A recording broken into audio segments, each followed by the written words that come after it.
and there's an answer to the question of how big should be a surface that transfers heat, called Q, from high temperature to low temperature.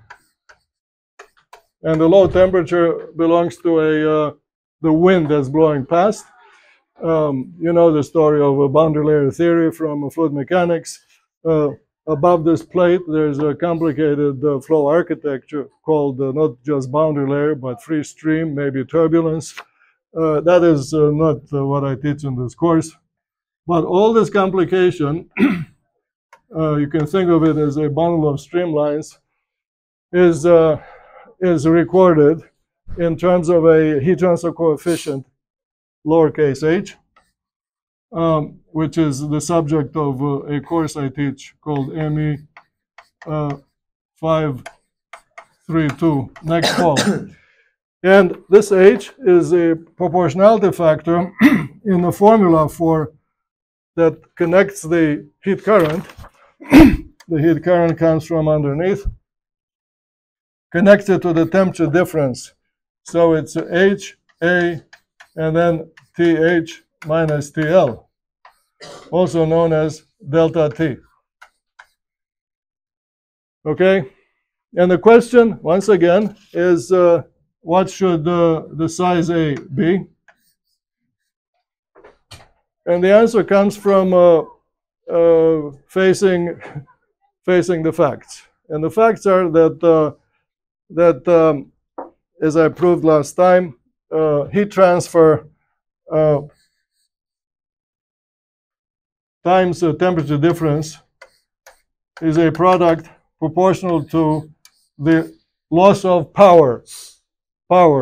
And the formula for that, let's call it thermodynamic power loss, or the destruction of useful power during this noiseless, obviously invisible flow from high to low, as the formula that I put on the board, Q squared over TH, and then heat transfer coefficient and A. We're treating this heat current as known, not necessarily constant, but it is known. It goes with the application or the greater system to which this heat transfer surface belongs. For example, a heat exchanger accompanying the motor of a vehicle, or some other hot parts of your personal computer. You see, the computer generates heat, and that heat current has to be evacuated. And you see, so the so-called heat transfer duty, the heat current in the simplest discussion could be considered as known. But the point is that, as I drew last time, the bad news shapes, so this is about losses, shapes as a curve that descends, suggesting that the smart designer is inspired to think of bigger surfaces, because in that direction, this first loss decreases. And then came the proverbial hitting of the wall in the direction of big. A big heat transfer surface which has weight is difficult to carry. By the way, this Q could be the heat generated by the avionics in the cockpit of a commercial airliner. So imagine a bigger and bigger radiator, meaning one that rejects heat. Soon enough, you'll not have space for the pilots. So the second loss, called W.2, a formula I put on the board, is again in the simplest, proportional to the weight of the of the surface. This is the weight. And then the speed of the vehicle. It could be the speed of the animal, by the way, because the lung is a very complicated surface, not a flat one. It is a famously wrinkled and dendritic surface. The human lung, which is this surface I'm referring to, is as big as the flat surface of a tennis court. Imagine that. All of that in your thorax. Yes. All that pulmonary meat, quote unquote, is a mass transfer surface. The mass of the surface is actually the mass of a plate of size density of the material, A, and the T is the thickness.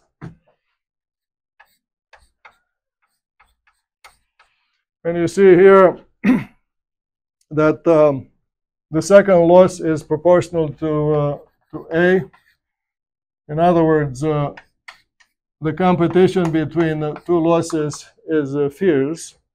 You here have to put up with both, and the place where you declare victory is when the two threats are of the same order of magnitude. That happens here. The sum of the two losses has this convex shape. Here is the optimum, in this case, the optimum of the size, the best size, and the minimum, which means the smallest penalty that you pay. I did not repeat an older lesson, which is that you get to this point in several ways. If you are convinced that the calculus covers everything, then you, by the way, the total loss is the sum of these two.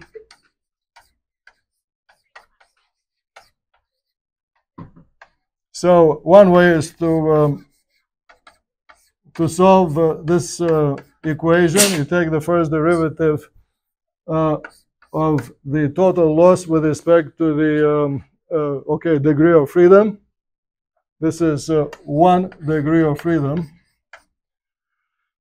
The other way, which is as exact as the first, is to intersect the asymptotes. Because in this particular case, because W1 goes as degree of freedom to power minus 1, and here degree of freedom to plus 1.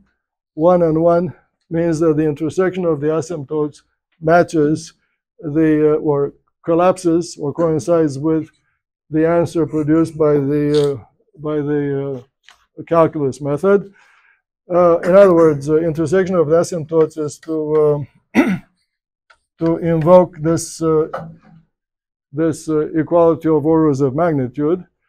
And if you go through the math, meaning when you put this expression, excuse me, make it equal to the second, you obtain that the optimum,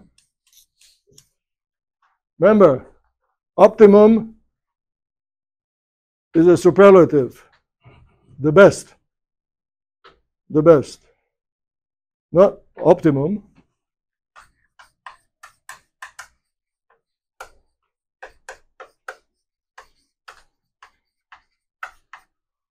Not to be confused with optimal.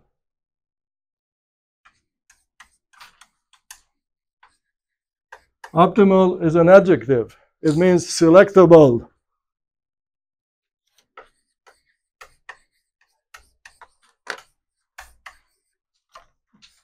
Optimal is the object of the mortals.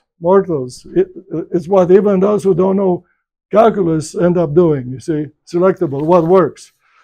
The optimum is from this equality, either one, turns out to be Q over, in which under the radical, we have a group that's, okay, in the simplest, it's a constant or a quantity that's known. So the conclusion that's worth remembering at this point is that the ratio of the heat current divided by the best size is equal to this square root.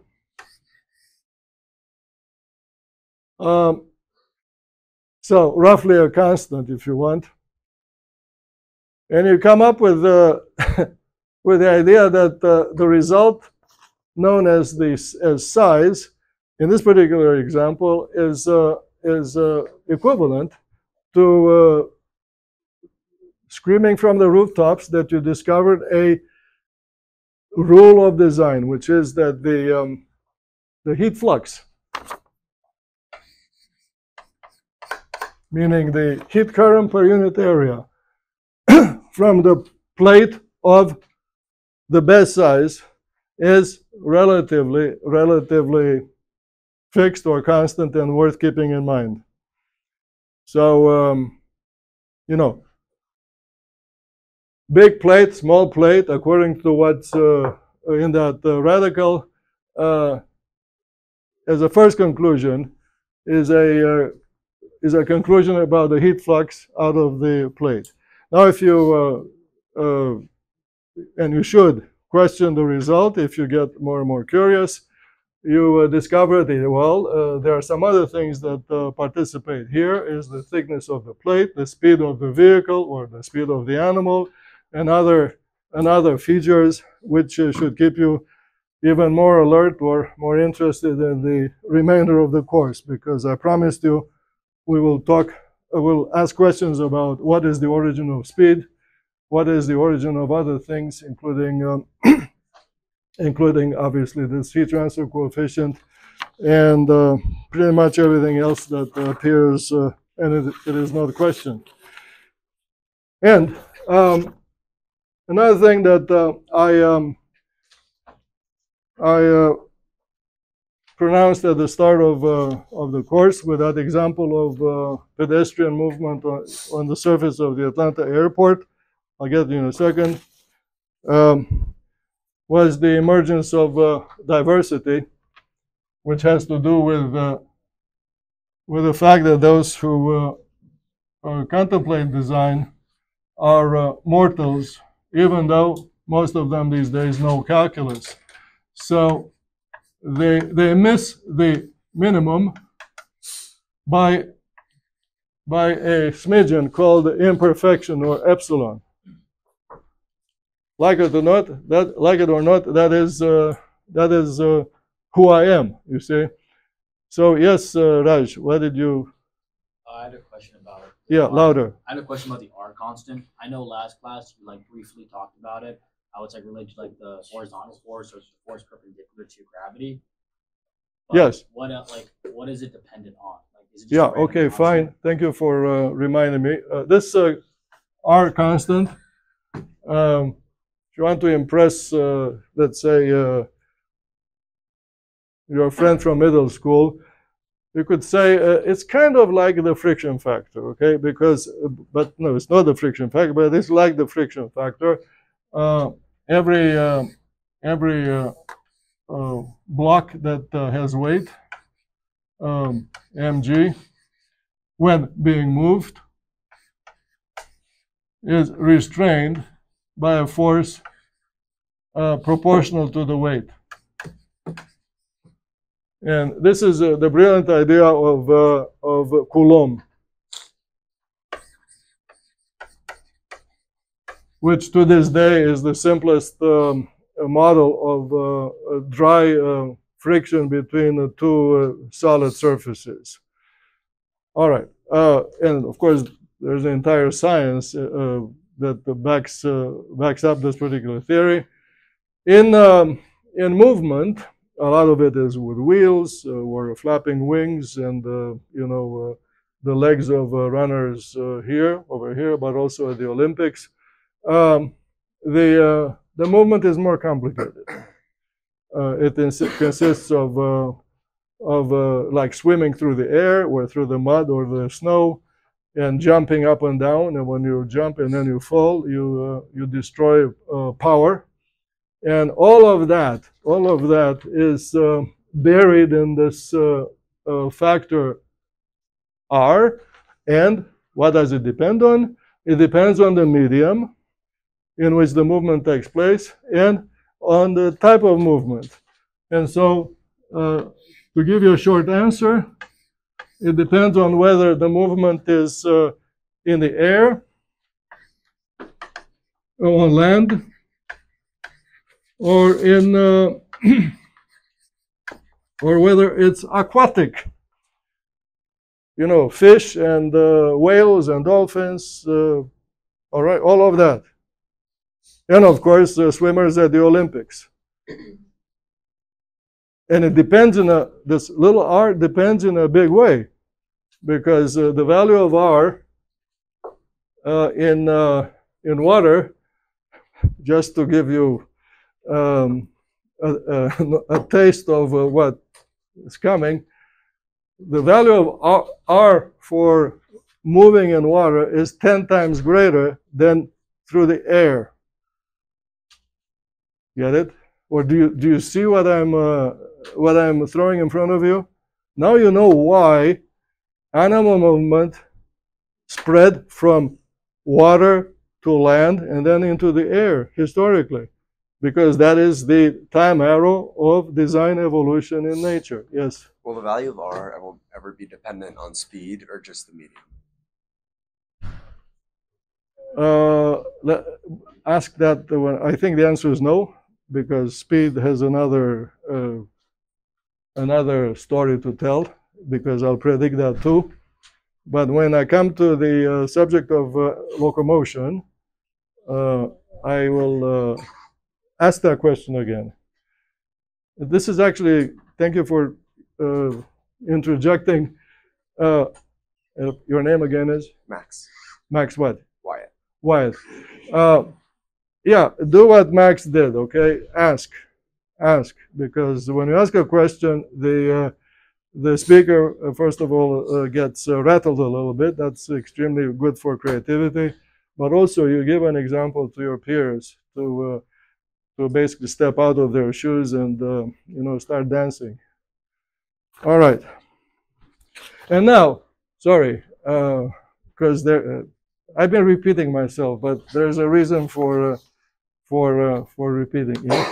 Question. So, what if the movement is in the space? There are no things like friction. So, what will be the R? Zero or something? If there's no friction? Yeah. Where is that? For example, in the space.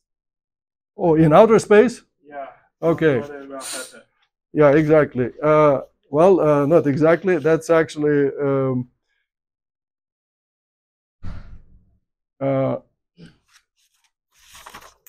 it's here. And to get into outer space, you have to throw mass upward. That is very expensive. So that is where the loss is. And for the mass, which is called rocket or whatever, or intercontinental,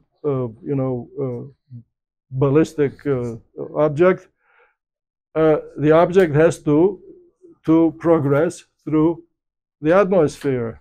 So that's another loss, in addition to the loss of lifting the thing to heights, meaning distances, that go against the nature of the object. The nature is to fall. So that's the answer to you. Everything everything that moves destroys power. And then you can continue in the story with at the other end of the journey, the vehicle has to use its jets to maneuver and to soften its landing. Another basket of bad news for the power supply of the vehicle. And on the way, en route from launch to arrival, this vehicle has to have a power system which is, of course, storing power and using it. That power system, while functioning, dissipates power because it is built or full of flows through mostly solid conduits, but flows. Everything is bad news. So the design that you see pictures of and all this is a from one decade to the next, a better and better construct of imperfect organs. Think about that. It's like building a football team. A great football team is always made of not so good players, you know. Meaning not everybody on the team is a Pele, you see. You know why? Because Pele had only one mother, and the mother had only one Pele. That's why. Simple as that. Now, the new element, which I should have mentioned the first time this image came up, an image that suggested the birth of diversity, is that the arc from 0 to epsilon, meaning from perfection to imperfection, something that I'll sketch here, you can show, I haven't tried, but I think it is the arc of a parabola. If I plot simply imperfection versus half of this diversity bandwidth, it will be from 0 to 0. I mean, from 0 to epsilon and delta. It would be a parabola, which is that epsilon equals delta squared. Or if you like it the other way around, because the new kid on the block now is the diversity called delta. So 2 delta equals equals 2 times square root of epsilon, which means that diversity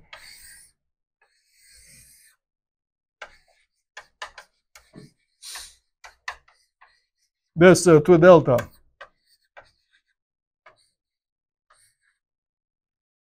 increases this way as square root of epsilon.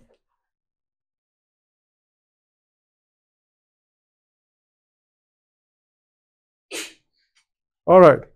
So now imagine that you work for a company that's that prides itself in coming up with and implementing new ideas.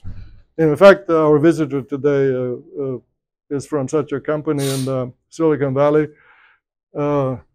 Dr. Roman Gaffitzanu, who got his PhD in this building and was completely in love with Duke and with professors of my generation. He got his PhD in early 1990s, right? Correct. Yeah, very good. Anyway, and so the outfit, this group called the company, is into into perfection.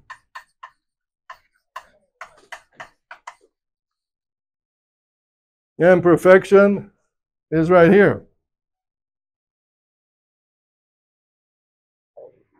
And perfection, the idea attracts participants, the ones who would end up implementing the idea. Well, the participants, just like in my example with the football team, come from everywhere. And not a single one is an Isaac Newton. Not a single one. And so this is how diverse, meaning every newcomer in this ballgame of inventing comes obviously with a similar idea, but also with a mother-given degree of imperfection, if you want, or lack of time supply. But the arrival is impressive early on when the first come. But then when more come, the diversity or the attractiveness of the idea tails off. So the diversity phenomenon, which is actually a phenomenon that I'm treating for the first time in this year's edition of the course, has physics of its own, and it deserves to be questioned. And well, I couldn't help it, so I'm the first one to question it. But you're invited to contribute.